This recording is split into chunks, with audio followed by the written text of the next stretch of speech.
All right, welcome back down to the basement. Dropkick Basement here for the first episode of 2026. Happy New Year to all who listen. Happy New Year to, this is Mike Madden, by the way, on my side of things. Happy New Year to my tag team partner, Tom Schultz. Tommy, how are you? Mike, Happy New Year. We've made it to another one. And to those who celebrate, Happy Wrestle Kingdom. That's right. That's right. This will be coming out the day of Wrestle Kingdom, I believe. January 5th. So. We do, by the way, kayfabe, everybody, we do record in advance, in case we haven't made that clear. No. I know, yeah. Listen, I don't want to, I'm not trying to be, Heidi on this one and tell you like that there's no man behind the curtain. There are two men behind the curtain, and they record in advance so that you can get your stuff delivered in time, and we're not under pressure. But yes, the Wrestle Kingdom, because of the time difference, would be over by now. Yes. So it's always an interesting reset. I always like when New Japan starts off their fresh season. It's their WrestleMania, and they hard reset like some stuff because contracts expire during the course of January usually. So you get the rumblings that so and so's leaving, so and so is coming in. Whatever the shift in roster may end up being. And the build to Wrestle Kingdom this year is really centered around, I think the world title picture is kind of taking a back seat, and it's really been about the retirement of Tanahashi. Yeah. And that certainly, it deserves special merit, and by this time he will be officially retired. But not completely retired from wrestling itself. He is signed to a 4-year ambassador contract. No, that's John Cena, and he retired 2 weeks before that. So, yes, the Tanahashi continuing on in his role as the president of New Japan Pro Wrestling. So, congratulations to him. In his honor, we've decided to put together the dream team of Japanese pro wrestlers. For the uninitiated, the dream team is a concept that we have used on our show many times, and it is based off of the 1992 United States basketball dream team. You have 12 total players, or wrestlers in this case, on your dream team. 7 on your bench, and then your 5 starters that have the vaulted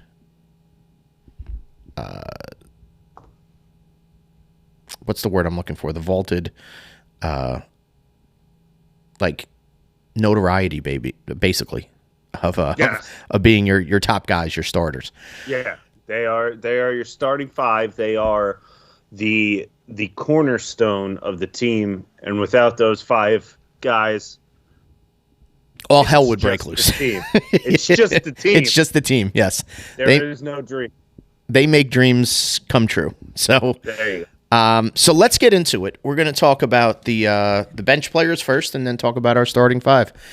So I will start off. Our number 12 spot goes to Kota Ibushi. Yes. And when I think it's Kota Ibushi, incredibly innovative. A crazy person in his prime, one of the craziest pro wrestlers that I have ever seen. As much of a viral sensation, or what they call now a meme wrestler, as there's been since that term and this era, or this new way of finding pro wrestlers on YouTube and other video sites. He's been known to wrestle inanimate objects like dolls, and have very entertaining matches with a Japanese blow-up doll. He's incorporated fireworks. He's wrestled in bathhouses. He's wrestled in on the docks. So he's really, like I said, a crazy person and an innovative person when it comes to different ideas. But away from that, he's the ultimate freelancer. Yes.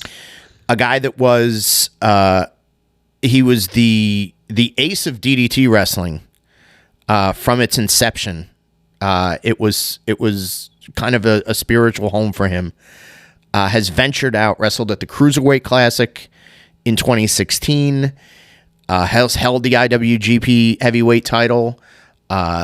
Departed on weird terms with New Japan. Is currently signed to AEW, although he does continue to deal with injuries, which makes sense given the punishment that he's taken and the toll that's taken on his body. But I think for a good stretch there in the early 2010s to right around 2020, I don't think there was any more hyped and talked about Japanese pro wrestler than the Golden Star himself, Kota Ibushi. No, and he I think he doesn't get his just due because of his start with DDT. Mm-hmm. Sure. DDT isn't the most recognized promotion in the United States, and I mean, for everyone who isn't aware, that's also where Kenny Omega got his start in Japan. Yep. But he made the jump much quicker to New Japan than Kota did. Yes. And so I think that's why his recognition in the United States became so much more prominent than Kota, who was kind of on the same trajectory and almost had the same time frame where they were working together, you know. Yeah. And so I think that 12 is a good spot for him here because he should definitely be recognized of some of the all-time greats. Yeah. Maybe the most innovative of the Japanese high flyers. Oh, yeah. And if it wasn't for injuries, I think the United States audience would probably be more familiar and probably hold him in a higher regard than maybe the casual fan does. That's true. Yeah. He didn't. He did have a couple of great matches on that Cruiserweight Classic when that was rolled out. Yeah. He basically got Cedric completely Alexander signed from having a match with him, and probably would have won if he was willing to sign a contract. Yeah, and that's why that to me is why he's interesting in comparison to everybody else that's going to be on this list. He stands out because he's such a sort of a rebel, and he's without having to be kind of ostracized for one reason or another, whether it's, he's just a deathmatch guy, or he's too small, or he wears a mask, or whatever it may be. Like he goes against the grain. He doesn't, even if he signs somewhere, it's never going to be long term. Like he's very much like, he's a free spirit. He wants to go wherever he wants to go. So that's why, I hold him in a high regard. We have him on our team. Number 12. Tom, who do you got at number 11? Number 11, one of my might be top 5 all time. A guy that genuinely changed the way that I looked at wrestling. At number 11, we have FMW's Hayabusa. Yes. And unlike Kota Ibushi, where he was the ultimate freelancer, Hayabusa spent almost his entire career with FMW, which is, for those who are unfamiliar, I would say like the innovator of deathmatch wrestling in Japan. maybe the innovator of deathmatch wrestling in the world. Yeah. Oh, I'll agree with that. Yeah. I mean, it was tough to choose between either Hayabusa or Onita in this spot, if I'm going to be 100% honest with you, because Onita is the creator of FMW and Yes. the guy that really innovated everything. But Hayabusa was, I think, the first hybrid wrestler that Could be saying the world, not only Japan, but the world really knew. A guy that could go and do the exploding ring matches or the exploding cage matches, the barbed wire matches, and then have a 5-star high flying classic. Yeah. Yeah. I think he's severely underrated in his actual like wrestling prowess, because of all the deathmatch stuff that he did early in his career. Yeah. Well, and I think on top of that, like because of the injury that he suffered in the ring, that was it. Like, so. And that's a short-lived, tragic story. Yeah. Well, I mean, he did. So, from what I know, I think 93 is when he got his start, but I don't think that was under the Hayabusa gimmick. Yeah. That was under like his. He was like a young boy essentially at that time, but once he got under the Hayabusa gimmick, and that was from traveling to Mexico and like kind of innovating almost a lucha style to incorporate with the Japanese like hard hitting, I guess strong style you would say, and the deathmatch stuff that he was doing. The striking thing to the first time I saw Hayabusa, I was just like, oh my God, there's Sabu. In a mask. In a mask. I was like, Sabu is doing like a Japanese gimmick. Mm-hmm. And then obviously you learn what's actually going on. And I'm like, oh shit, like this guy is Sabu, but like clean. That's a good way to put it. Yeah. Right. He makes less mistakes. Yeah. There's not as many. I mean, that is what ended his career, but the botches were far fewer. They were few and far between. Mm-hmm. He was at the top of the FMW card for pretty much the entire run of that promotion's existence. Oh yeah, yeah. He was their star aside from Onita and like Mr. Ganasuke and stuff. And I mean, I'm pretty sure that he won the 90s underrated. Sure did. He was up there. Tournament that we did, but Mount Rushmore. He was a Mount Rushmore guy for that. Mount Rushmore of the underrated wrestlers. Yeah. I will always say Hayabusa, he changed the way that I looked at wrestling. And number 11, and that's only because there's so many great Japanese wrestlers. Yes, this was a hard one to whittle down, but it makes sense for Hayabusa to be in there. His run, as you said earlier, it was cut short with an in-ring injury that ultimately wound up to the being the reason that he passed away very young when he broke his neck in the ring. Mm-hmm. But one of the best of all time. That's right. So let's move on to number 10. And number 10 is Kenta. Again, I think this is the third guy in a row that we can say at one point or another changed the game for the perception of Japanese wrestlers and what Japanese wrestlers could do and how they could present themselves to a global audience. Kenta starts his career in Noah, is basically he's their young lion, and he goes up against a myriad of guys, helped establish that company, put it on the map, gets they have a working agreement with Ring of Honor, gets a chance to come into the United States.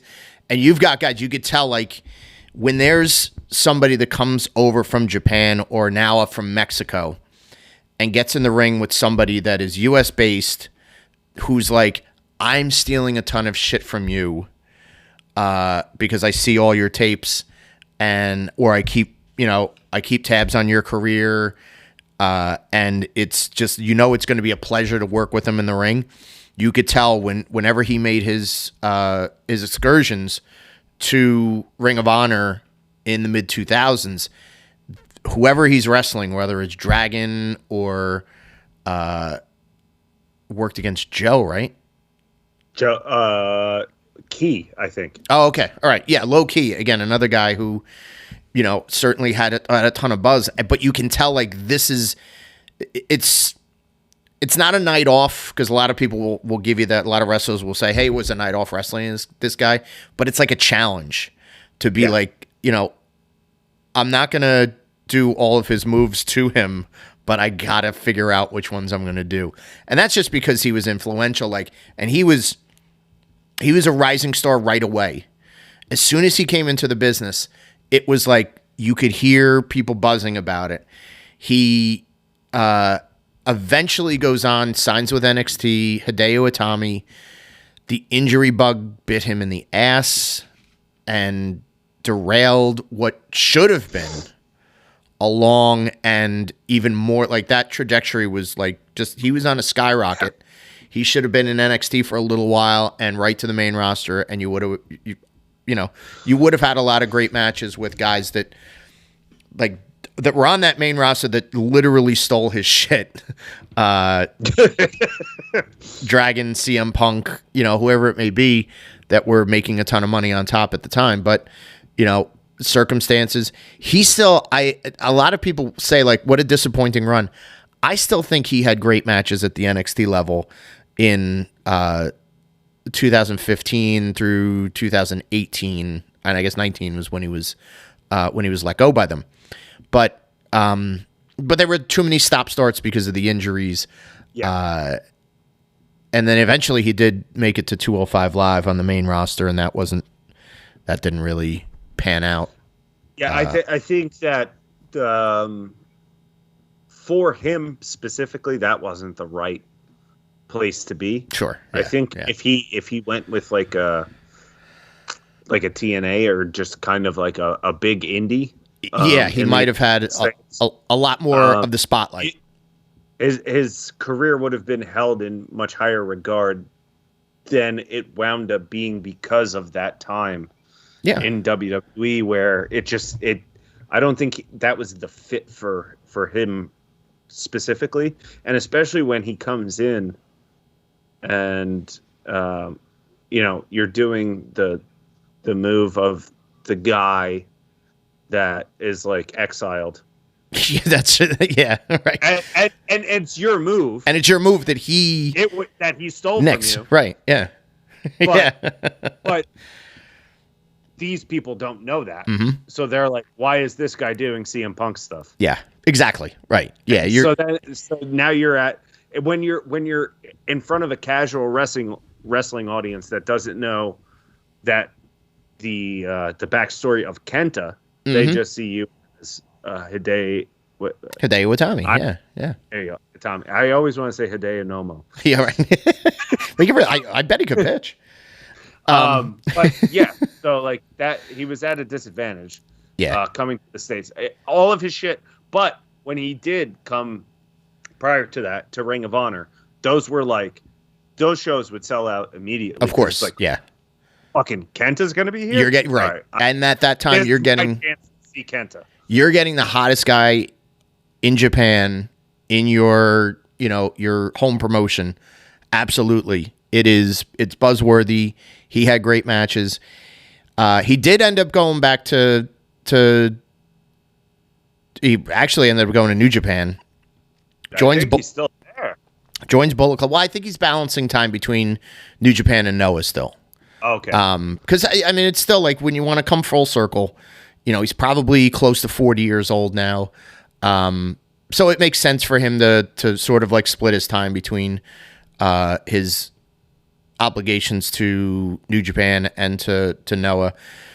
I think he's still young enough that you can, if he wanted to, you may be able to still see him potentially come back to a AEW and make a run back at it if he wants to. Like that's the $1 million question is like, are you too spoiled on that experience that you had at NXT to have a run if you wanted to have a run in the United States again? So, or like, are you just like financially set at this point to be like, do I really want to travel abroad all the time? Like I could absolutely, be like, I could just be at home now. Yeah. That's, and he's an important enough guy that can split his time between a couple different promotions. So there he is, number 10, Kenta. Number 10, Kenta, and we are going to feature at the number 9 spot the sole female on our dream team, and that is Minami Toyota. Yes. Which hardcore wrestling fans will tell you is the greatest women's wrestler of all time. She had a 30-year career. Yeah. Which for a women's wrestler is almost unheard of. At one point, it would have been unheard of for sure. I mean, yeah. She literally would have been thrown out of the sport at 26. Yeah, well, yeah. But not only that, but just to be able to go at that level, I think, for such an extended period of time, and to truly take the sport by storm for something that, I mean, in Japan, women's wrestling is viewed far differently than it is here. Oh yeah, and well, maybe not anymore, but when she came up, 100%. Absolutely, women's wrestling was an attraction, and she made it. I mean, she made it must-see TV, for lack of a better term. The All Japan Women's was, I mean, kind of like built around how good she was and everything that she could do, and who is it that can take on Minami Toyota? Yeah, who's going to keep up with her? And that's interesting that you say that. Is that it? I don't think that it ever hit like a lull per se, but they had their super peak, and we talk about this a lot because Bull Nakano, Dump Matsumoto, the Crush Gals, like a lot of that stuff it's revered by hardcore wrestling fans. So that mid 80s part, but then they sort of had a lull. We'll say it was a lull. Girls were still like getting trained and working incredible, but then you get to like the late 80s, early 90s, and they're looking for their next ace, so to speak, their centerpiece, and that's when, as you said, like that's when Minami takes over and becomes the queen bee. Yes. I don't think, and again, this is going to be a recurring theme on this list, I think 4 or 5 more times. The amount of moves that she invented, it's insane, and that are used on a main event level in the United States scene.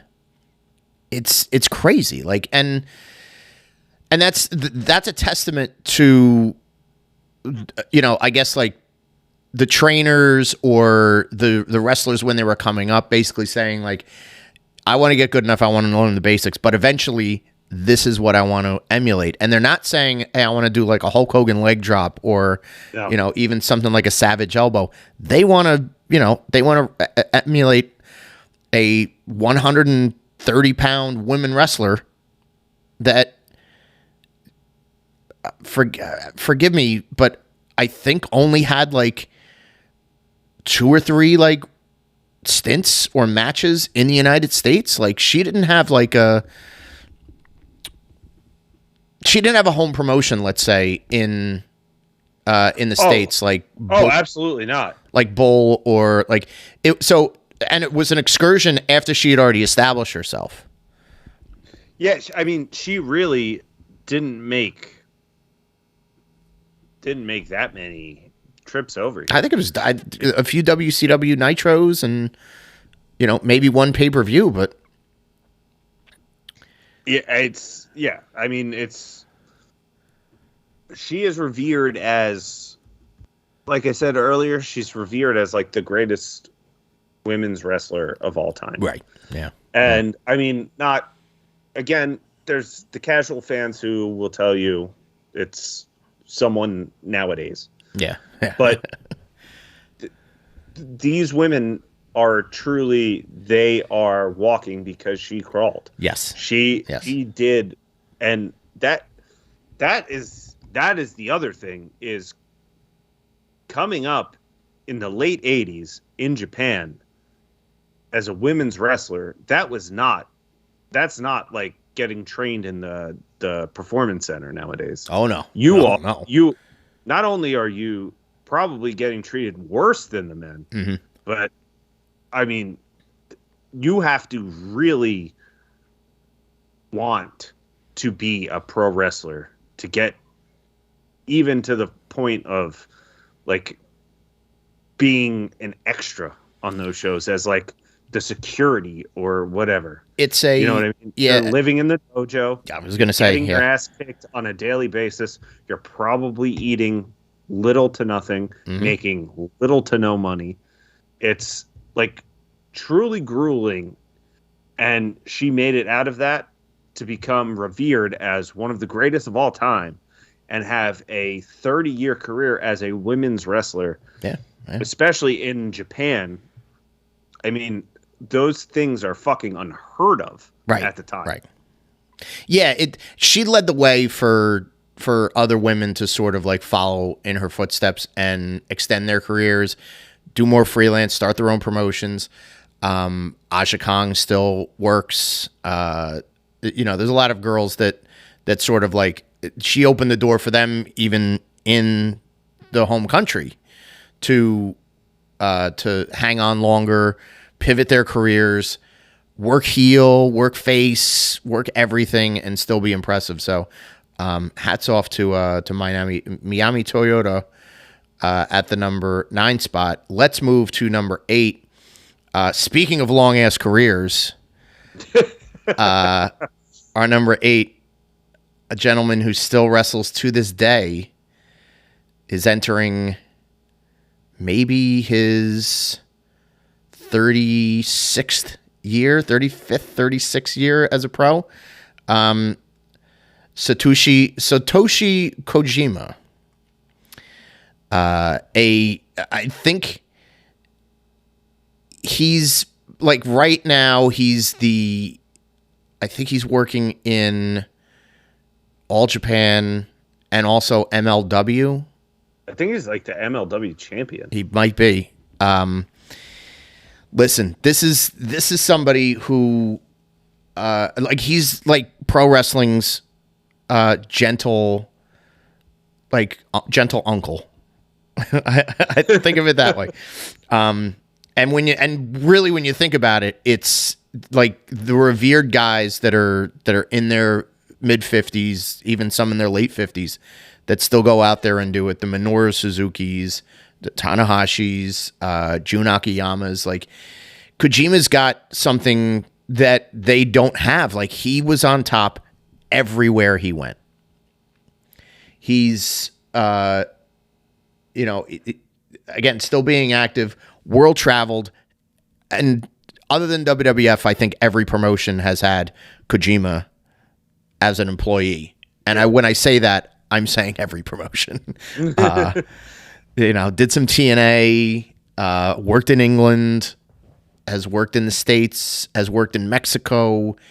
He's a likable guy. Like I don't follow him anymore, but he was, for a while there, he was great on Twitter.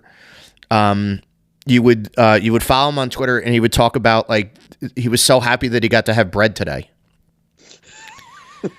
To a point where they were making Pro Wrestling Tees was making the parody shirts, the Bullet Club shirts. They were making Kojima Bread Club shirts, and it would be a loaf of bread with the guns around it. And it's a testament to him, I guess, because he's gotten to that point. Like, and again, it was a guy that was like, it was an underneath guy for a good amount of time in the '90s. Broke out, had a lot of success. Went a lot of success with New Japan, then went over to All Japan, won the Triple Crown, came back to New Japan, won IWGP Gold, has been a tag team champion everywhere. So like if you look at his accolades, like he's got a loaded trophy case.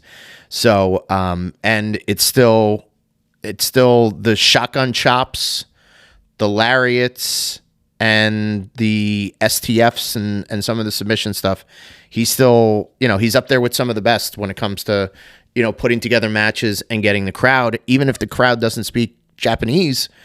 If it's an English-speaking crowd, like he knows just with one look, he turns everybody and they go nuts for him. So let's give it up. Number 8. Let's give it up for Kojima. Kojima. True man. Let's move to number 7. Number 7. A guy that I would say probably most people are the most familiar with this guy thus far of everybody on the list, and that is Shinsuke Nakamura. Shinsuke. So we had a little bit of pre-show discussion because he spent such an extended period of time in the United States. If he would be like the if he would kind of transcend this list, being that most of these people base the majority of their career in Japan. Right. But I would say that of all Japanese wrestlers, technically, he's probably the most successful. If you think about the fact that he's had the longest run at the highest level away from in America, away from Japan. Yeah, I while agree. Also being it was a short period of time, but it was a great period of time. The top guy in New Japan. Yeah. Oh yeah. Yeah. He's one of the revivalists when, especially I think he is the guy. Yeah. That I think he preceded Okada. He preceded Tanahashi. Yeah. He was the guy that he got that transition period where New Japan was kind of in a lull. He was the guy that got he was headlining the Wrestle Kingdoms that were being talked about in the United States. Yeah. When for a long period of time, no one really cared. Right. He was the guy that was he was going from New Japan. He was coming to Ring of Honor. He was coming to the United States in these short excursions. And he was getting people to talk about New Japan again. And in that time from I want to say it's 2009, maybe 2009 to 2012. Yes. I mean, he was the most charismatic wrestler on the planet, and it wasn't even close. Yeah, you're absolutely right. So they got a deal. New Japan got a deal with Access TV. Yeah. In 2012, and they were showing it would be a weekly TV show, but it would be sort of this its collection of matches over the last year, whatever it is. And it was Mauro Ranallo and was it Jim Ross? Yeah, I think it was JR. I mean, no, it was Mauro Ranallo and Josh Barnett to start off with. To start off, They did the transition to JR. And it became that was the thing that was on my DVR every week. That 100%. And at the same time, they're getting ready to launch within a year or a year or two after that, they launched the streaming service, so you could actually go back and you could watch old pay-per-views, and then they had the regular pay-per-views on there. So like Nakamura is the reason why all of that stuff took off. Like there was a buzz around Nakamura. I think you're right, from like 2009. But that's when he went from that super serious, the real king of strong style was a super serious mixed martial art guy. He wore the MMA gloves. He did a lot more submissions. It wasn't the Bumaye. It became the Bumaye out of reverence to Inoki. But then he took on that Freddie Mercury, Michael Jackson of pro wrestling when he was a heel with Chaos, and it was something that set him apart from because everybody else was trunks, boots. You had a few guys that might have had like a little bit of a gimmick, but they were undercard. Here's a main event guy that's got more swagger than the top guys in companies that have creative departments that are filled with writers that are supposed to be writing you this gimmick. Yeah. Here's Nakamura, who's more fucking charismatic than anybody else could think of. Plus, could wrestle his fucking ass off. And at that time, in 2009, it looked like his knees and his legs were going to give out on him. He walked gingerly. Yeah. But he still persevered. When he came to the U.S., you're absolutely right. Like it was really based off of the fact that he had so much buzz, and this is a can't miss entity. He's been in the States for 10 years. Love his run or not, he's had important high profile stuff that have been part of it. It just has never translated into a long-term main event run. And it probably never will. Dude loves to surf. So I don't know if he'll ever leave the US. I would love to see him go back to New Japan and have like a farewell run, whether that's in the next 5 years or, as a legend in 10 years. Give him the Muda treatment where you get like you can go through all the different promotions. Mm-hmm. You can have matches with all the guys you want to see him on his farewell tour. Yeah. And I think that they'll allow him to do that. Well, they let him go back to work Noah, right? He worked Noah against Kenta. So, yeah. Last year or something. Yeah. Yeah. But I can see him like taking a trip to AEW for like a quick kind of, like when he can't do the road anymore. Mm-hmm. Yeah. When you only have to be around once every few weeks. Yeah. I can see him doing that, and then he gets to do his New Japan thing. Since they have the relationship and stuff like that. It sucks that he never like in NXT he did get the push. Yes. Oh, sure did. Yeah. And for a minute it looked like they were going to do it on the main roster. They should have.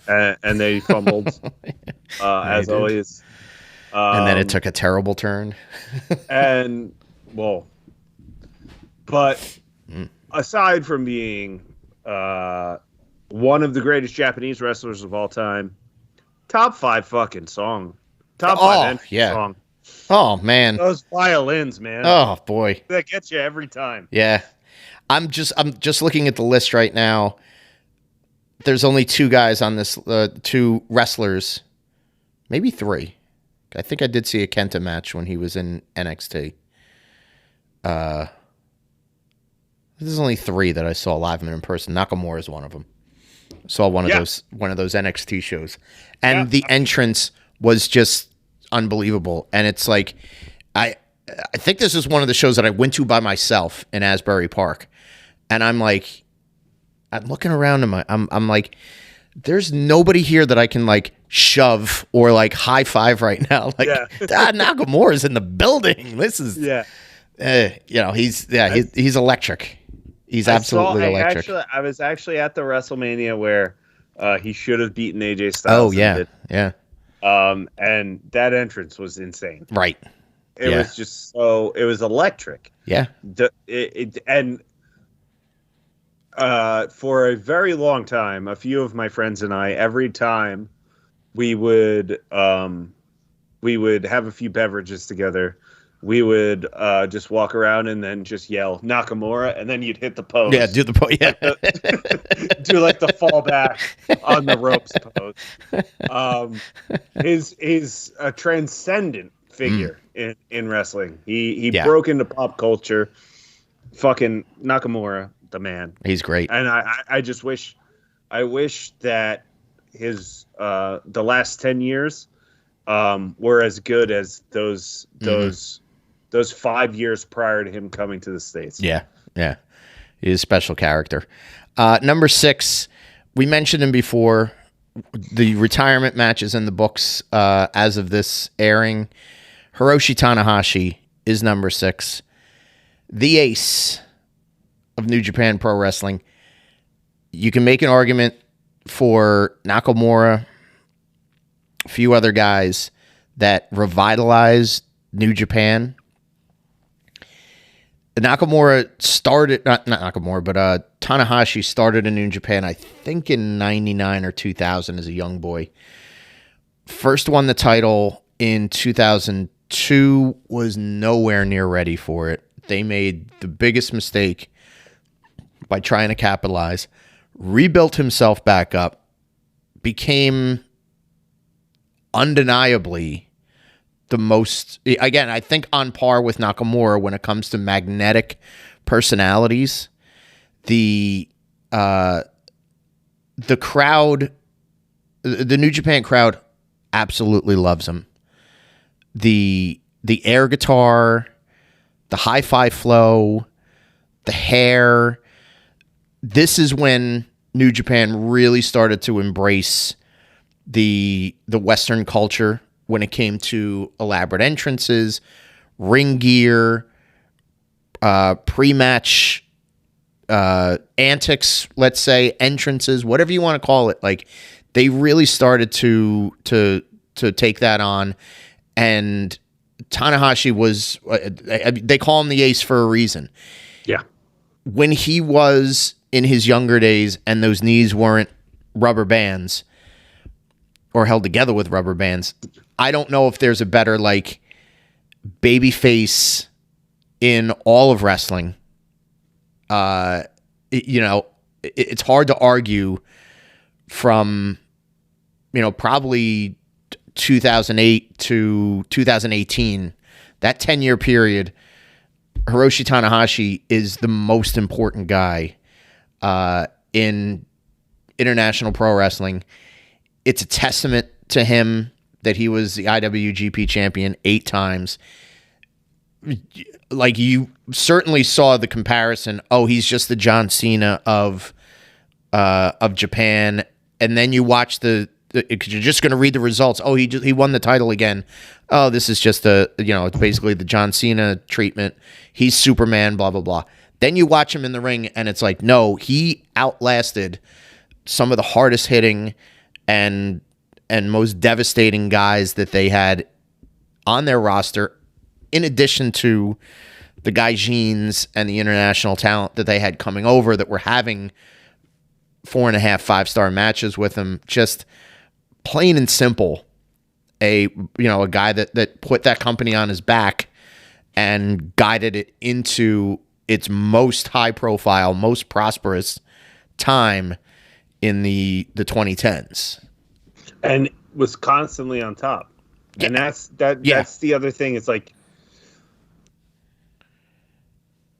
you compare him to John Cena, right? Where but there's a reason that John Cena was on top for so long, and that's because people wanted to see John Cena in the main event, and the people of Japan wanted to see Hiroshi Tanahashi as the top guy or competing to be the top guy. Right. And I mean, his work stands alone. It speaks for itself. But to be able to connect with the audience and for them to want you to be there, that's the other thing. Yep. Is there are guys that they try and put there and it doesn't work out. And like you said earlier in his career, they did that. Yeah. It was too fast of a push. And it was also like, when you look back in some of that stuff in the early 2000s, and you're like, Tanahashi's a fish out of water, because New Japan was, and Inoki especially, was really pushing the mixed martial arts tied into pro wrestling, and it was very physical, and they were having these flash title reigns with guys that had no business being on their card, let alone at the top of their card. All apologies to Bob Sapp, an incredible human being and an incredible like force of nature and charisma for days, but Bob Sapp didn't need to be the fucking world champ of IWG. Like, he didn't need the New Japan belt. Like, so Tanahashi, like, he was out of the title picture at that point. He's just sort of like regrouping himself. He also never, like, this is a guy who took excursions for big shows, but he never had like that young boy excursion that a lot of guys have that are part of like the New Japan dojos that can go and do TNA for a year or 6 months or whatever. Like, if he came into the US or Mexico or England or whatever, he's just popping in there for a shot here, a shot there, almost like what Kenta went through in sort of like a parallel universe in and around Noah. So for him to, again, like I said, for him to still connect with that audience as long as he did, it's a total testament, and he deserves all the flowers he's going to get in his post retirement, and everybody celebrating him after his retirement. So, so Tanahashi at number 6 could have easily breached the starting lineup. Oh, I think so. Yeah. But I mean, this roster is so deep. It's very It's very loaded. So let's get into it. The sixth man of the year. The sixth man of all time. So hit us with number 5, Tom. Number 5, coming at you. One of the 4 pillars of All Japan Pro Wrestling, Kenta Kobashi. Yeah. I don't even know where to start because the first time that I saw Kenta Kobashi was his first and maybe only appearance in the United States in the ring. And that was against Samoa Joe in Ring of Honor. Mm-hmm. And to this day, I believe that that's the greatest Ring of Honor match that ever happened. And then when you peel back the onion and you go back to delve into the pillars of All Japan, his Triple Crown run, mm-hmm. Some of the matches he had with Dr. Death, yes, Misawa, fuck yeah, Harry Gordy, Stan Hansen. I mean, these are matches that will make you cringe at the hard-hitting nature and some of the bumps that these guys are taking. Mm-hmm. And then past his All Japan run when he goes to Noah and takes the most disgusting bump that's ever been taken. Yeah. When he wrestles Misawa mm-hmm. for Noah. Yeah. Becomes the GHC heavyweight champion. Kenta Kobashi is, man, it's hard to describe where strong style wrestling would be without a guy like Kenta Kobashi. He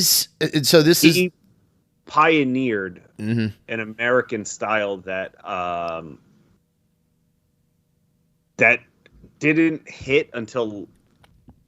really become popularized till later on.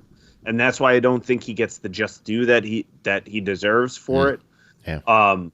The guys that were doing it in the late 80s, early 90s who he was competing with in Japan. Yeah. The guys like Doc, like Gordy, like Vader, Jumbo Saruta. Yeah, I mean, you have a lot of those guys that that was not really like a highlighted. Mm-hmm. That was never really like a hyper focus of the American wrestling style, because it was so different from what was happening in Japan. Yeah, yeah. And until the indies really picked up on it and started to carry it into the mainstream product later on, it wasn't really wrecking. It would happen in a match on a card once a year. Yeah, yeah, and they'll talk to death about it, but it doesn't happen all the time. But nowadays, it's like these top 5 guys, starting with Kenta Kobashi, are what every one of your favorite current pro wrestlers would say. That's the guy that I base my style on. I studied that. When I saw the 4 pillars of All Japan Pro Wrestling. Mm-hmm. That's what molded what I love about pro wrestling. Yeah, that's what changed my mind about the what King's Road. Road. I was just gonna say, I put words in my mouth. King's Road, walking the King's Road, and having that King's Road style. Walking the King's Road. Eddie Kingston talks about it all the time. Like, those are the guys that paved the way for him to want to be a pro wrestler. And I think that is, when you go back and you watch, and these are matches that are not like, if you're not a hardcore pro wrestling fan, they're not very easily digestible. They're long. Say. Yeah. And they're like 45, 50 to an hour long matches. But when you have the appreciation for the shit that these guys will put their bodies through, and B, the level of storytelling that you see without even understanding the language that's being spoken by the commentary and all that kind of stuff, and still being able to understand what's happening, it's unbelievable. And he was the ultimate babyface. The ultimate babyface of All Japan in 1991, 1992. Yeah. And winning the Triple Crown. And holding, like, and there's the other thing. It was holding it with all these incredible opponents that were like, not just coming at him like, here's a one-off. Hey, you're gonna have that match. You know, like that. 6 months later, Dr. Death is back. Gordy's back.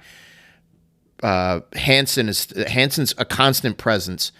Then you're dealing with the other pillars. You're dealing with the rest of that roster. Like, and there's some sleeper guys that on the rest of that roster would stack up. Like, especially in their younger parts of their career, they're trying to pick off, you know, a top guy. And Kawada, Kiritawa. Yeah. Like, that's. Yeah, I mean, it's unbelievable. He's always like, his nickname is the Iron Man for a reason. Like, and this is what's crazy about it. You mentioned storytelling, and I have to get this out because I feel like so many people misunderstand the term storytelling when it comes to pro wrestling, and they think it has to be skits. It has to be promos and exposition in promos that tell you. They're focusing on the tell you rather than show you. In pro wrestling, there's a way to show you the determination, the grit, the rivalry, the back and forth physical action that dominates some of these matches, that motivates the crowd to stand on their feet or to sit in silence and just watch this unfold. That's the one thing that I always love about All Japan, and to a lesser extent New Japan, is you have the moments of absolute quiet in the building, and sometimes you build to like rile them up, but most of the time they're just transfixed on what's happening in front of them, like a play would be on Broadway. You know, not a musical, but a play. on Broadway where everybody's listening to dialogue.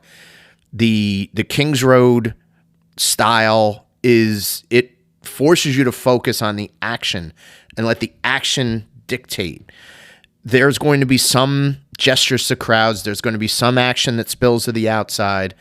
But in between all of that is the bread and butter of it, and that is what happens in the ring. And that's why Kenta Kobashi is a top 5 guy, because it's imperative to understand how good everybody else was around him, because he was so elite at his craft. And shout out to, you mentioned before, Kawada and Akira Taue, the Holy Demon Army, who unfortunately, we don't want to spoil this, did not make the list, but they walk hand in hand with the top people that we're going to mention on this whole dream team. But it's an elevated level when it comes to Kenta Kobashi. So that's an excellent addition to our team, kicking off our starting lineup. Let's go to our number 4. I'll try to keep it brief, because I don't know if there's a lot that you can, I mean, there's a ton you can say about the greatest junior heavyweight in the history of pro wrestling. Jushin Thunder Liger is one of the most magnetic, innovative, copied, but still just lives in his own bubble of a wrestler. He's parts Japanese anime character, Tiger Mask, Future Man, and children's hero. Everything is woven into one. The costume comes from an anime. He did begin his career. He had his excursions. Like he's one of the old school dojo wrestlers who excurted, started in 84, wrestled for a time in England, wrestled for Otto Wanz in CWA in Germany. And that's a grueling, you hear and you read people who were part of like the Otto Wanz tournaments, and the 4-month excursions or the 6 months excursions over there. That's a whole different style of wrestling that you're learning. There's no ropes. There's no going. Well, there are ropes, but there's no spots off the top. Everything is just it's more or less like it's a grapple camp, and it's a big man's world. And then he was also part of Stampede Wrestling. Wrestled there in his formative years. That's where he met Owen Hart, and would have, I don't know if he had programs necessarily with Owen in 87, but he certainly trained with him. And it's almost, again, this is almost the metamorphosis of what started Jushin Thunder Liger in 1989, becoming this like anime character come to life. But not only that, just becoming like, he's the guy that when the Apter Mags were going to cover Japanese pro wrestling, they gravitated towards him because he's colorful, right? He's a high flyer. He's a guy that's taking risks, and it's also the most fun picture to see him with a wrestling belt around his waist, doing his poses, and just being a all around like fun character, right? Comes to WCW in 92, and there is nothing like watching WCW Saturday Night or a pay-per-view around that time, and either their first or their second match is Jushin Liger and Brian Pillman, and you could turn the television off after that and say, that was worth my $25. Yep. That's and that was his partner in the States on and off for the next three to 4 years. They wrestled on the first Nitro. Yeah, that I was that. just gonna say that. It was that important and that storied of a rivalry that they rebooted it in 95 for the first Nitro. Liger, unfortunately, he got a life-altering blood clot and had to hang it up. Came back from that, resumed an international career, and maybe didn't do as many of the crazy high spots as he had at one point, and was a little bit more sort of kept stuff a little bit closer to the vest, but still the shote, the shooting star press, the submissions, the surfboards, and all that stuff. Like, he still incorporated a lot of that stuff, and there is nobody. The guy never said a word. You couldn't see the expression on his face, but you could tell through the rest of the body language what he was going through during a match. And that is, it's akin to the Mexican wrestlers when it comes to that. Like, he learned a lot of that way of selling and that way of incorporating that and getting your live crowd to really get behind you. So yeah, this is, I hope you have a couple of kind words for Jushin Liger. I mean, you said most of it, but he may have been the first junior heavyweight Japanese wrestler to reach the States on like a mainstream level, like on a pay-per-view level, on a television level. In the 80s you had Tiger Mask come over and stuff, but he was short-term attraction, Tiger. Short-term attraction, but Jushin Liger was WCW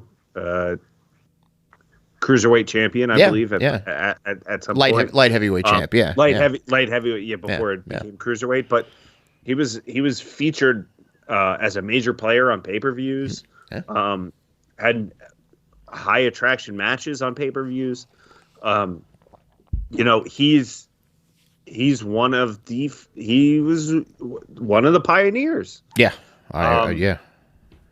And he was presented as a luchador, but he's from Japan. Mm-hmm. You know what I mean? And he was a unique character that looked like like you said, like a superhero or a supervillain, depending on who he was going against and how you viewed him. Right. But he looked like a star.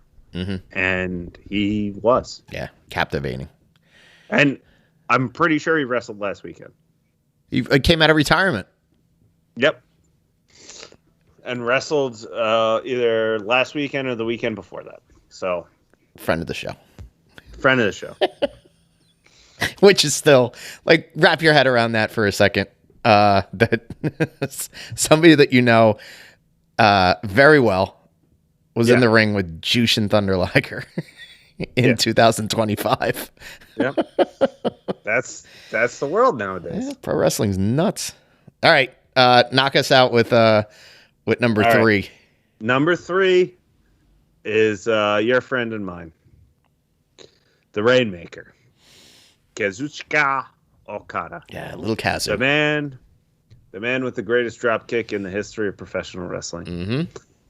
The 7-time IWGP Heavyweight Champion. The guy that pretty much main evented every Wrestle Kingdom for a decade. Yeah. I don't know how much there is to say that needs to be said about Okada that isn't just understood. He was, a few years ago, the most coveted free agent in all of pro wrestling, and that is because he, at one time or another, was the greatest professional wrestler on the planet Earth. Yeah. Has probably had the greatest trilogy ever. Like I said, he main evented literally every single Wrestle Kingdom, pretty much against Tanahashi for the better part of 4 or 5 years. 4 or 5 main events over that time, and and when they weren't wrestling one another, one of them was in the main event. The only reason that I would put him ahead of Tanahashi is because to this day he can still go. Oh, fuck yeah, he can. Hell yeah. And this is not a knock on Tanahashi. The guy's got fucking shot knees. Yeah. But Okada can, when he wants to be, still be one of the best ever. Yeah. Yeah. To this day. One of the best current wrestlers for sure. Yeah. He was part of that revitalization of New Japan, along with Tanahashi and Nakamura. Another guy that made his brief appearances in the United States, and when he would come along, it was must-see TV. It was, you got to be at that show. Was, I would say, one of the biggest parts on New Japan Pro Wrestling being able to run Madison Square Garden. Yeah, main event in Madison Square Garden. Main event in Madison Square Garden, which almost nobody outside of any promotion other than WWE can say, because they literally will not allow it. Well, and think about, like, that's a weird and interesting stat, is because they had granted, and Madison Square Garden was too expensive for WWE at that time to book as many shows, and it still is now, that they run maybe 2 a year from the Garden. Yeah. And then they have like the Christmas show. And are they still doing the Christmas show? I think this year might be the first year that they don't do it. Okay. So that's, I mean, to be able to say in 2019 that you were the main event at Madison Square Garden for a non-WWE company, and that you sold it out without that machine behind you, is, I mean, it's a testament to how hot New Japan was at that time. But it's, I mean, it's not like they're going to sell that out with just anybody on top. No. It's Kazuchika. It's Okada, you know, out in front and center, and basically saying, like, this is one of the rare appearances that this guy's going to be making in the United States, and he's defending a highly coveted world championship, that you need to come to see this. You need to experience this in person. I saw him for the first time in person at the most recent Full Gear here in New Jersey. I think that might have been the first time I saw him in person as well. And it's just, I was so excited that he was going to be on the card. I'm like, this is akin to seeing, like, Pele play soccer, right? Like, this is a generational athlete that you're going to see in person, that up until maybe 2 years ago, there was no shot in the world you were going to be able to see this person stateside. You'd have to shell out a lot of money or travel or move heaven and earth to be able to do it. And, you know, we're blessed to have him in AEW stateside. And hopefully that won't be the last time I get to see him. But it's not just the aura that he brought. It's not just the opponents that he worked with. There's little things about him that pull this character and this person into, you know, at this point, like, we're in the upper echelon. We're in the top 3. He will eventually go down in history as probably the best Japanese born wrestler of all time. But there's, the entrance is spectacular. The robes, like when he was in Chaos, just the fact that he had command over that group and was like, he was so protected within that group when he was the IWGP champ.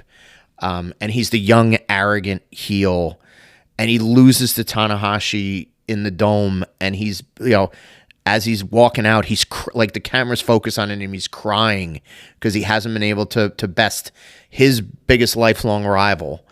There's just so much, like, drama that's built around rivalries in Japan. We talked about it with the Pillars, But I think in that revival of New Japan in the early 2010s, this is what you got from Nakamura, from Okada, from Tana, to a lesser extent from guys like Hiroki Goto or Ishii when they made it up towards the top, right down to AJ Styles and eventually Kenny. You just had that centerpiece was going to be whoever held the belt, and nobody put on better matches when they had that belt and when they were that champ than Okada.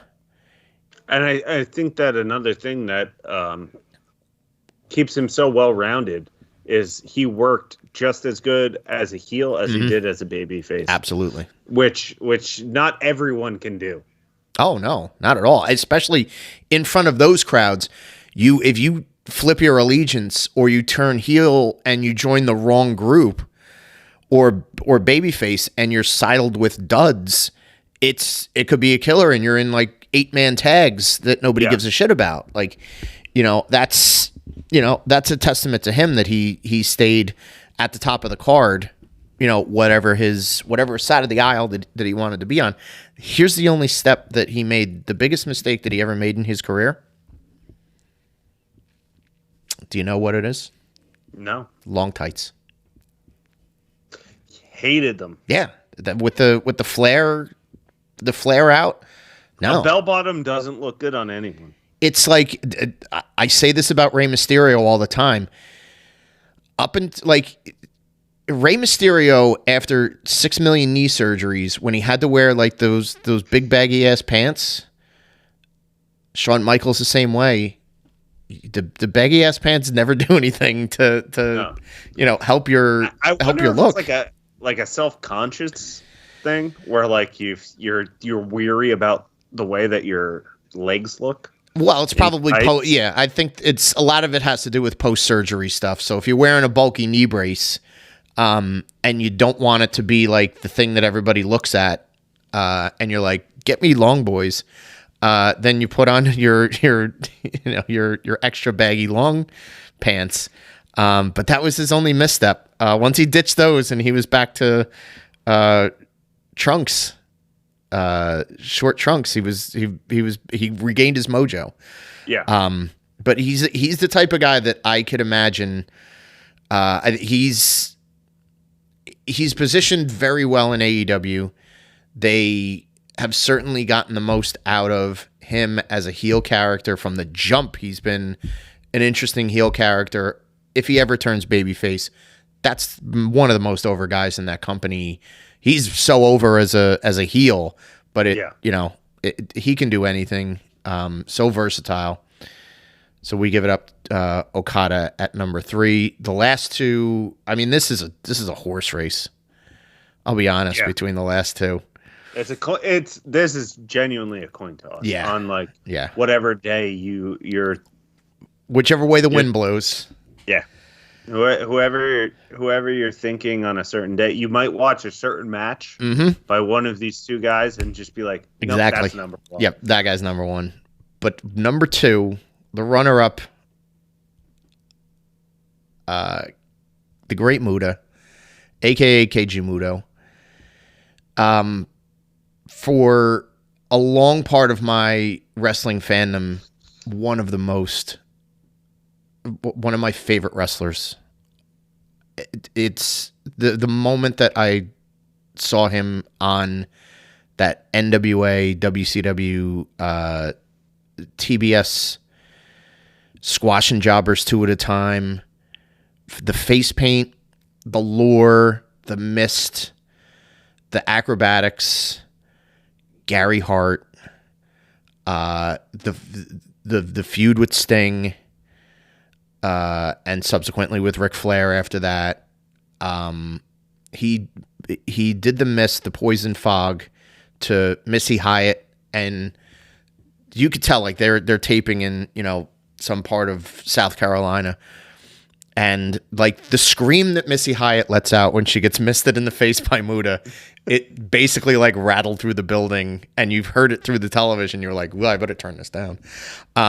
Sounds like I'm killing a woman in this room. But it's And that's just the beginning of his career. Like at the very beginning of his career, he's wrestling as himself in New Japan, and had some decent success as a tag team wrestler in '86 and '87. Does an excursion, goes to Florida, Super Black Ninja or Super White Ninja with black trunks, goes to World Class, Super Black Ninja, and then gets the character of the Great Muta, the son of Great Kabuki, which is totally a work.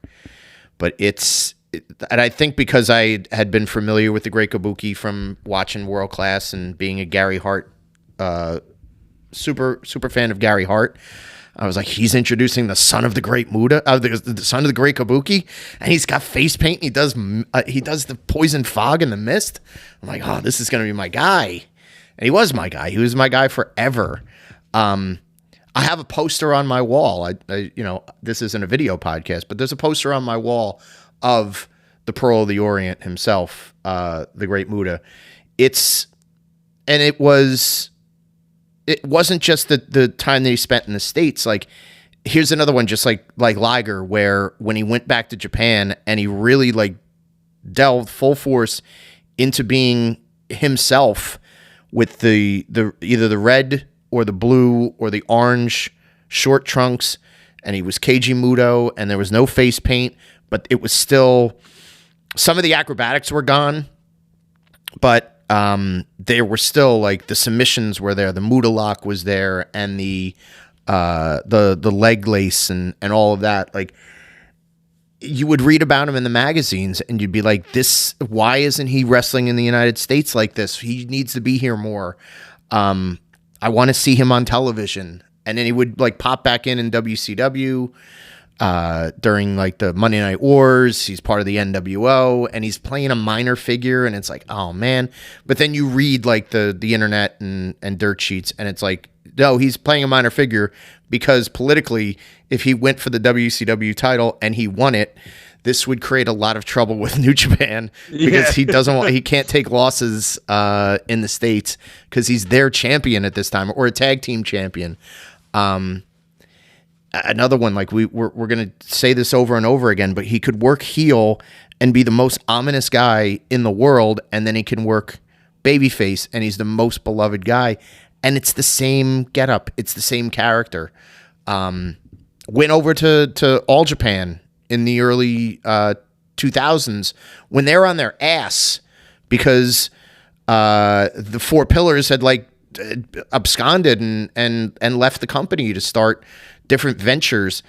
And here he is basically like putting All Japan on his shoulders, wins the Triple Crown, becomes like the president of All Japan Wrestling. And they have like a mini revival of sorts in the when New Japan's down, All Japan was back up in the early 2000s because they were doing actual pro wrestling again. Retired a couple of years ago, retired with honors. You hate to see him, like you see the footage of him like at conventions where he can't really walk. He's wheeled in on a wheelchair and he stands for a little while. All of that. The Shining Wizards and the Moonsaults, they all took a toll on his knees. And it really sort of like, it fast forwarded the end of his career. But man, everything leading up to that, the 25 or 30 years leading up to that was unbelievable, incredible, ton of accolades. As I said, my favorite Japanese pro wrestler of all time is the Great Muta. Deserves to be too. It might be up there with mine as well. I mean, he is he did everything that you could do. He wrestled for every major promotion in Japan. For his retirement, he brought out guys from AEW, and he also brought out guys from WWE. Yeah. It's like his legacy bridged the current wrestling wars that we have going on. That's how revered Muta is in the worlds of pro wrestling. It's almost like, it's almost undescribable. It's mythic almost. Yeah, he had so many iterations of his character. He was ever evolving. Between the Great Muta, Keiji Muto, even in his later years, with the bald head, the mask, changing the look up. and everything about him. You could argue he's number one, but for our sake, he's number two. Yeah, he's also, when I think about it, like I think there's only a few people that fit this distinction, but he's in the WWE Hall of Fame and never had a match in either WWF or WWE. Yeah. Oh, 100%. I think it's like him and Abby. And I'm sure like Abby might have had early career. Abby might have had a couple. I mean, that's not talking about their legacy award people that were pioneers in wrestling that never. There was no WWF at the time, but still, for a modern guy to have that and have that company who's stingy as shit when it comes to like honoring people that never worked there or they didn't create. For him to be a guy that like got into their Hall of Fame without wrestling a match, tip of the cap to the man with the poison fog, the Pearl of the Orient. And they sent Nakamura over there. I know, yeah, to do one of his retirement matches. Yeah, it's special. Yeah. All right, but there's still one more. So there's a number one. Number one, and I think we can tag team this one. Yeah. I would say the most important pillar of the All Japan pillars. Yep. A guy that literally gave it all to wrestling. A martyr for pro wrestling. Died in the ring. Yeah. Which, as sad as it is the most fucking badass thing of all time. That's true. That's Do you think he would have wanted to go out any other way? It's hard to debate that. I don't. Without hearing the words of him saying that before he died, that like I wouldn't mind dying in the ring. But still, like it's. Did you tell us who it is? Oh, it's Misawa. Yes, Mitsuharu Misawa. Yeah. I mean, there's. I don't know where to start. I'll let you start. I mean, he is the king of Kings Road style. He is his influence over so many wrestling. Like, I mean, you can just start with like the matches that he had, the classics that he had, Kawada, Kobashi, Doc, Hanson, like all the guys we mentioned when we were going through that litany of Kobashi greatest hits. Then he goes over to Noah and he starts the legacy over there, creates so many stars, founds that company and puts that company on the map in, again, the lean times of pro wrestling's influence. The moves, the finishers that he created that have been adapted by hundreds of wrestlers, not only in his native Japan, but also in the United States. The stat that I saw, he headlined Budokan Hall 69 times during his career, and he had 53 sellouts as a headliner. And that's like Bruno Sammartino level. Yeah. I mean, it's unbelievable. So yeah, I mean, those are my notes. If you have anything else to sort of tack on top of that, or to glow up Misawa, please. But it's insane to me that he is essentially the king of strong style who started his career as a junior heavyweight. That's right. Yeah, yeah. He was Tiger Mask too. He was Tiger Mask too. I mean, no one knows who he is, and then when he takes off the mask, he becomes a bigger star than what was one of the biggest stars in Japan, regardless of who's under that hood. Yeah. That character itself. And he kind of transcended the character. Right. The character almost died with him abdicating it. Yeah. Yeah. Yeah. That's true. Yeah. Like, it never was as big as Misawa was. Right. Right. After he took the mask off, Sayama and became himself. So the first Tiger Mask is Sayama. So Satoru Sayama. He's like he's the one that establishes it, creates it, has the groundbreaking matches with Dynamite, with Brett, with all of these guys that ended up being bigger deals. So, and did the international tours. Misawa did. So Misawa as Tiger Mask had matches with Dynamite in 85 and 86, in and out of Japan. He wrestled, so there's 2 consecutive nights. I believe this was 1986. He wrestles in a tag team with Giant Baba at the AWA. It was one of the Metrodome shows.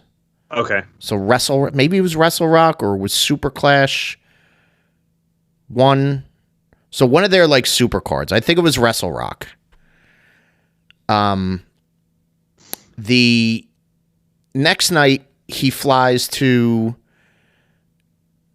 Georgia and wrestles at the Omni in the Crockett Cup.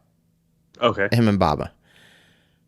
2 different pay-per-view big events for 2 separate companies on consecutive nights in the United States. You book them when you can get them. All Japan had a beautiful relationship, but that's Misawa, Tiger Mask. Yeah. Then a year later, he's like, mask off. I'm on my march to become one of the most important and most heralded wrestlers within, the next 20 years of my career. Look what I'm going to do. And he rose to the occasion every single time. There's and he did this all essentially in Japan. Yes. Really did. He never wrestled for a major promotion in the United States as Misawa. Exactly. Right. Ever. Right. It's so rare that you have somebody that did that. Yeah. A handful, maybe 2, if not 1, appear, and it was probably on the same show as Kenta Kobashi. Yeah. Where he came to the United States for Ring of Honor. Yeah, right. Those Noah crossovers, yeah. And he is looked at as one of the greatest, not Japanese wrestlers of all time. He's one of the greatest wrestlers of all time. Yeah. Of all time. Yeah. And he was almost never viewed in the United States by a United States audience live. Right. Right. He's the reason why you tape trade. That is stone cold truth. When I started trading tapes and dipping my toe in it in 94 and 95, it was to get my hands on these holy grails. And I still have, I don't know if I might have transferred to DVD somewhere, but I've got a match with him and Hansen from that time frame. The clotheslines alone, you're just hearing like just the, like like bone hitting chest. But watching the amount of sweat that comes off Stan Hansen's body as he's throwing lariats at free will. Stan was not, he wasn't the most visually locked in guy. So he's throwing wild ass lariats, and Kobashi's, Misawa's right there to match him strike for strike. Go back. Anybody that's listening to this that doesn't believe us, and you should all believe us. Come on, we're reputable. But just go back and like read, the 5-star matches through history or somebody else's like list of the greatest matches of the 90s. Yeah, dotted along, whether it's the top 5, the top 20, the top 50. There's so many Misawa. And it's not just Misawa. This is the thing it's all of these guys. All these guys. But this is the greatest part about it is like there are so many. You think you can like create just like singles matches. You can create a volume that's just like Misawa tag matches. Oh, 100%. And Misawa and Kobashi against Holy Demon Army is just fucking. It's nuts. Kawada Misawa is one of the greatest like long-term feuds that they had, because those guys were both on the same age range, same trajectory. They left the company at the same time, and it was it's just it goes without saying that he's a mythic proportion entity, and it's fun to just sort of like highlight the best of his career and why you should think that he's great. But like actually, like I will probably, once we're done recording, I will go on YouTube. I will find I love the guy. I shout him out all the time. Kim Justice does some of the best, and Joseph Monticello, they both do some of the best deep dives into that period of All Japan Pro Wrestling that anybody does on the internet. They are some of the most detailed and encyclopedic YouTube channels that you could watch, and do yourself a favor and check those out. In addition to all the rest of the material you'll be able to see, out there, full length matches and all from Mitsuharu Misawa. And really anybody on this list, you could probably spend hours just catching up with the best of, what they all do. So the iconic match is June 3rd, 1994, Misawa Kawada. Mm-hmm. It's on YouTube in full. That is heralded as maybe the greatest All Japan match of all time. Yeah. Go watch. If you are not familiar, go watch that match after you listen to this. Mm-hmm.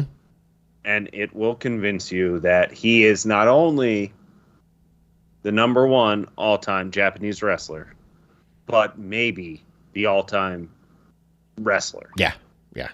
In the history of the business. Yeah, that's a physical match. Necks are Tiger Driver 91 almost driven. Kills Kawada.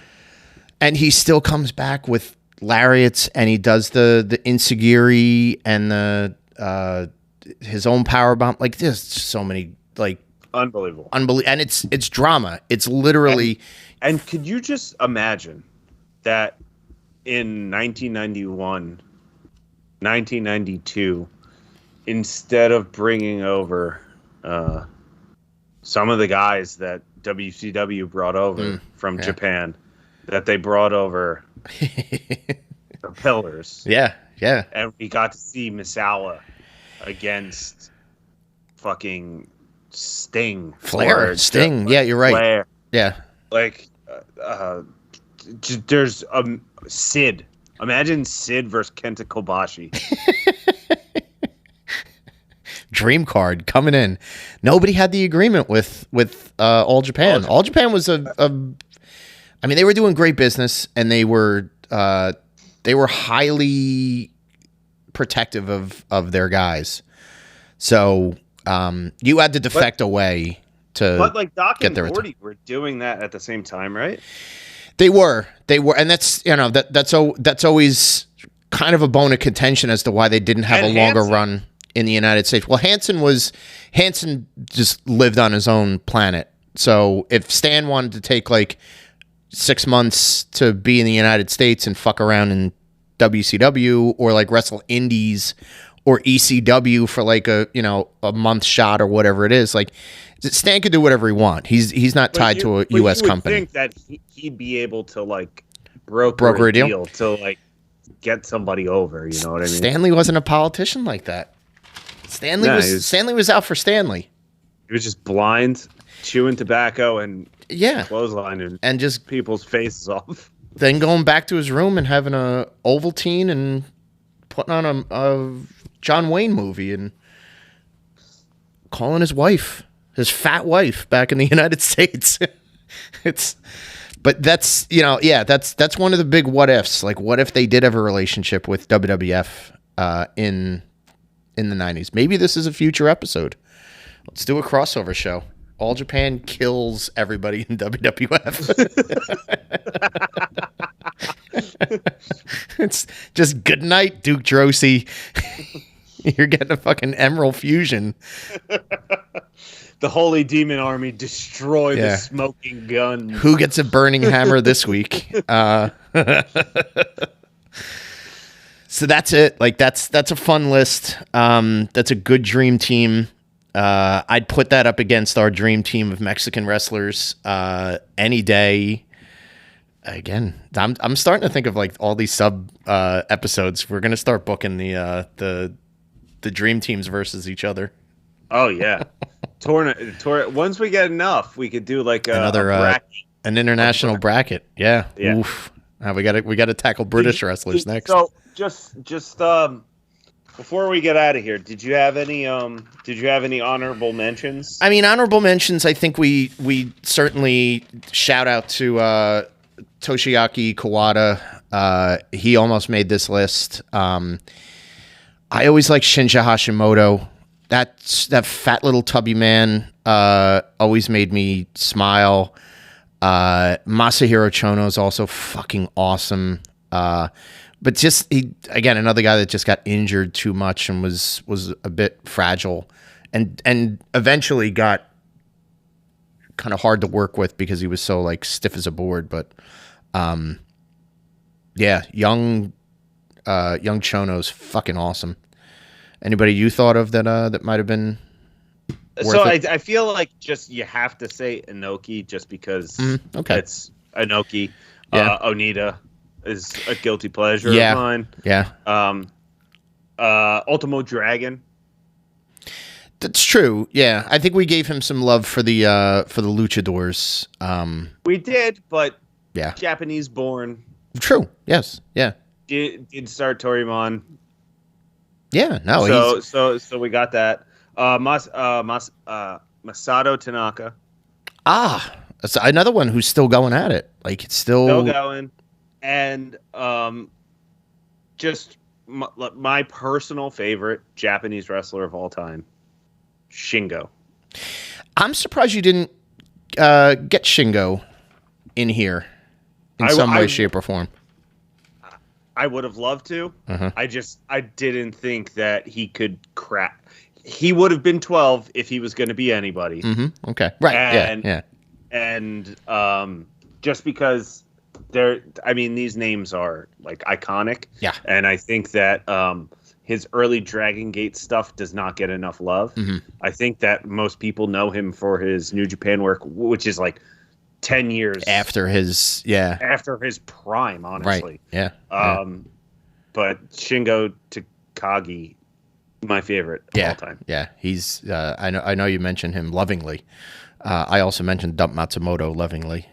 Yes. But I had to keep, she she got a wild card. There's only 12. There's only 12. That's the crime. I know this is if this was a baseball team, they'd all be making it. That's right. Yeah. Deep benches. Dump would be in the fucking catcher position. You sure would be. Yeah. You try to get past her. Ain't nobody fucking getting a collision at the plate. She's got a full pair of scissors out. and her little trash can that she smashes you with as well, and a kendo stick. She's incredible. But all the guys that made the list, and including Minami Toyota, I think we really nailed this one. We knocked that out of the park. Our next dream team needs to be, or next international one, we're gonna have to challenge ourselves with British wrestlers. I think British or Canada, Puerto Rican. Well, that's the United States. The start. Yeah, but it's its own territory. I know it is. That's true. Don't you tell Carlos Colon that? I don't want to talk about Carlos Colon all that much. I think he's a scumbag. I think he killed Bruiser. He ordered the murder of Bruiser Brody. Well, he's a scumbag, but all right. I mean, whatever. Let's end this now before we start to really bury the Colon family. So, if by the time that you're listening to it, as we said before, Tanahashi has had his last match. I'm sure we will enjoy it and look forward to future episodes where we can chat more about these formative wrestlers and their storied careers. So, for my tag team partner Tom Schultz, this is Mike Madden. We hope you guys have a great night, and we will see you at the matches.